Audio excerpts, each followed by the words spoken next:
নমস্কাৰ মই সুম্পি ডেকা এই মুহূৰ্তত এক গুৰুত্বপূৰ্ণ খবৰ লৈ আহিছো বানৰ কবলত পৰি অকাৰ মৃত্যুক খাবতি লোৱা মৃতকৰ পৰিয়ালে লাভ কৰিব 9 লাখ টকা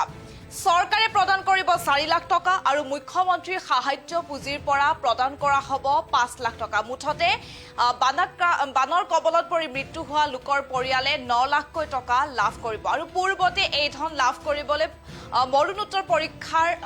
ব্যৱস্থা আছিল কিন্তু এতিয়া সেই ব্যৱস্থা উঠাই দিয়া হৈছে এতিয়াৰ পৰা সাৰ্কেল অফিচাৰে এখন প্ৰমাণপত্ৰ দিলেই চৰকাৰে সেই ধন প্ৰদান কৰিব বা মৃতকৰ পৰিয়ালে সেই ধন লাভ কৰিবলৈ সক্ষম হ'ব আমি সেই সন্দৰ্ভতে সবিশেষ লৈ অহাৰ চেষ্টা কৰিছো আমি এই মুহূৰ্তত জনাই গৈছো মুখ্যমন্ত্ৰীৰ ডাঙৰ ঘোষণা বানৰ কবলত পৰি মৃত্যু হোৱাৰ লোকৰ পৰিয়াললৈ মুখ্যমন্ত্ৰী ডাঙৰ ঘোষণা মুঠ 9 লাখ টকাকৈ লাভ কৰিব মৃতকৰ পৰিয়ালে চৰকাৰে দিব 4 লাখ টকা আৰু মুখ্যমন্ত্ৰীৰ সাহায্য পুঁজিৰ পৰা দিব 5 লাখকৈ টকা পূৰ্বৰ দৰে বাধ্যতামূলক নহয় পোষ্টমৰ্টেমৰ ৰিপৰ্ট আৰু চক্ৰ বিষয়াই প্ৰমাণপত্ৰ লিখি দিলে প্ৰয়োজন নাই এতিয়াৰ পৰা মৰণোত্তৰ পৰীক্ষাৰ ৰিপৰ্ট আৰু বানত এমাহৰ বাবে সন্ধানহীন হৈ থকা লোকৰ পৰিয়ালেও লাভ কৰিব চৰকাৰী সাহায্য যেহেতু বানৰ কৰাল গ্ৰাসে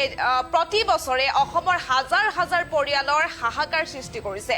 বানে কেৱল ঘৰ বাৰী খেতি বাতিয়ে উটুৱাই নলয় কাঢ়ি লৈ যায় আপোনজনকো আৰু যিসকল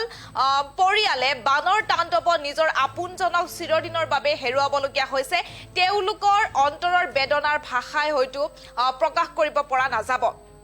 কিন্তু এই সুগভীৰ শোকৰ সময়তো আশাৰ ৰেঙনি লৈ আগবাঢ়ি আহিছে অসম চৰকাৰ ৰাজ্যৰ মুখ্যমন্ত্ৰী ডক্টৰ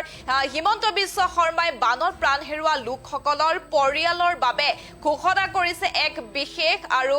অতি মানৱীয় সাহায্য আঁচনি আৰু প্ৰাণ হেৰুৱা আপোনজনক ধন সম্পত্তিৰে কেতিয়াও উভতাই আনিব পৰা নাযায় হেতু সঁচা কিন্তু এই সংকটৰ সময়ত 9 লাখ টকাৰ এই সাহায্য এটা খুব সন্তপ্ত পৰিয়ালক পুনৰাই মূৰ তুলি থিয় হ'বলৈ আৰু সাহস দিবলৈ এক ডাঙৰ অৱলম্বন হৈ পৰিব পাৰে পূৰ্বৰ দৰে বানত মৃতকৰ পৰিয়ালে চৰকাৰী সাহায্য পাবলৈ মৰণোত্তৰ পৰীক্ষাৰ ৰিপৰ্ট এতিয়াৰ পৰা নালাগে যেহেতু পূৰ্বতে সেয়া বাধ্যতামূলক আছিল কিন্তু দুৰ্যোগৰ সময়ত একোটা মৃতদেহ বিচাৰি পোৱা বা হস্পিটেললৈ নি মৰণোত্তৰ পৰীক্ষা কৰোৱা অতি কষ্টকৰ আৰু মানসিকভাৱে ই যন্ত্ৰণাদায়কো হৈ পৰিছিল কিন্তু এতিয়াৰে পৰা সাহায্য পাবলৈ মৰণোত্তৰ পৰীক্ষাৰ ৰিপৰ্ট বাধ্যতামূলক নহয় স্থানীয় চক্ৰ বিষয়ে যদি বানৰ মৃত্যু হোৱা তথ্য সত্য বুলি সত্যাপিত কৰি এখন প্ৰমাণপত্ৰ প্ৰদান কৰে তেন্তে সেই প্ৰমাণপত্ৰৰ ভিত্তিতে পৰিয়ালে লাভ কৰিব সম্পূৰ্ণ 9 লাখকৈ টকা যদি বানত কোনো ব্যক্তি এমাহ ধৰি সন্ধানহীন হৈ আছিল আৰু তেন্তে তেওঁৰ পৰিয়ালকো মৃত যি চৰকাৰী সাহায্য সেই সাহায্য প্ৰদান কৰা হ'ব যেহেতু আমি জনাই গৈছো মুখ্যমন্ত্ৰীয়ে ডাঙৰ ঘোষণা কৰিছে কালিৰ দিনটোত সংবাদমেল সম্বোধন কৰি মুখ্যমন্ত্ৰীয়ে ডাঙৰ ঘোষণা কৰা দেখিবলৈ পোৱা গৈছে এতিয়াৰ পৰা বানৰ মৃত্যু হোৱাৰ লোকক 9 লাখকৈ টকা চৰকাৰে প্ৰদান কৰিব চৰকাৰে দিব 4 লাখ টকা আৰু মুখ্যমন্ত্ৰীৰ সাহায্য পুঁজিৰ পৰা 5 লাখকৈ টকা দিয়া হ'ব যেহেতু পূৰ্বৰ দৰে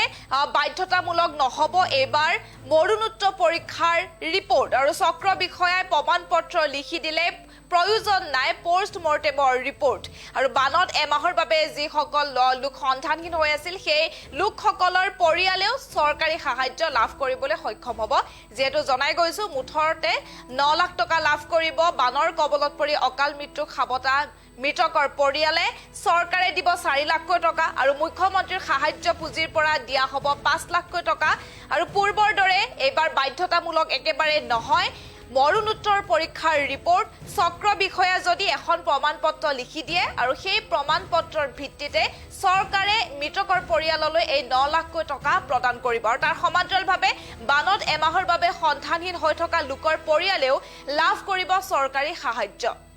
আমি এই মুহূৰ্তত মুখ্যমন্ত্ৰীৰ মন্তব্য শুনোৱাৰ চেষ্টা কৰিছো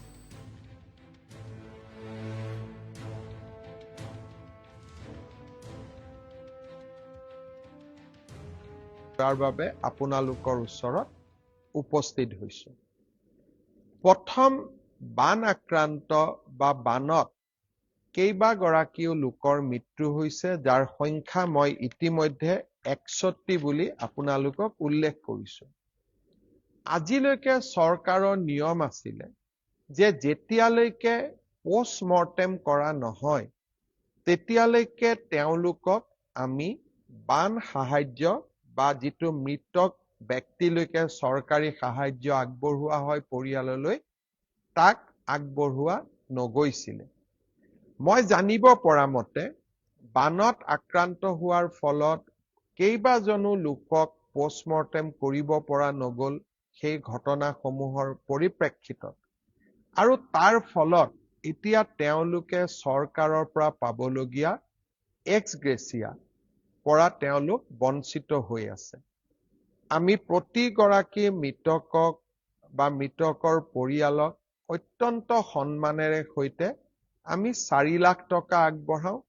কিন্তু পোষ্টমৰ্টেম নোহোৱা বাবে এই 4 লাখ টকাও বহু লোকে এতিয়ালৈকে পোৱা নাই। আজি আমি সিদ্ধান্ত লৈছো যে এতিয়াৰ পৰা বানত আক্ৰান্ত লোক, বানত মৃত্যু হোৱা লোকক সাহায্য দিবৰ বাবে আমাক কোনো পোষ্টমৰ্টেমৰ প্ৰয়োজন নাই। মাত্ৰ চাৰ্কুল অফিচাৰে চাৰ্টিফিকেট এখন দিয়াৰ লগে লগে তেওঁলোকে এই 4 লাখ টকা চৰকাৰৰ সাহায্য তেওঁলোকে লাভ কৰিব। অৰ্থাৎ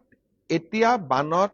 মৃত্যু হোৱা প্ৰতিগৰাকী লোকৰ পৰিয়ালে 4 লাখ টকাকৈ চৰকাৰৰ পৰা পোৱাৰ ৰাস্তা আজি প্ৰশস্ত হ'ল, যোনে পোষ্টমৰ্টেম কৰা নাছিল।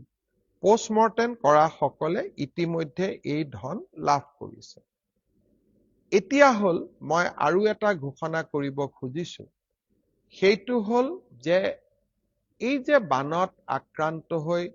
61 গৰাকী চৰাইদেউ, শিৱসাগৰ, যোৰহাট, গোলাঘাট জিলাত মৃত্যুবৰণ কৰিলে,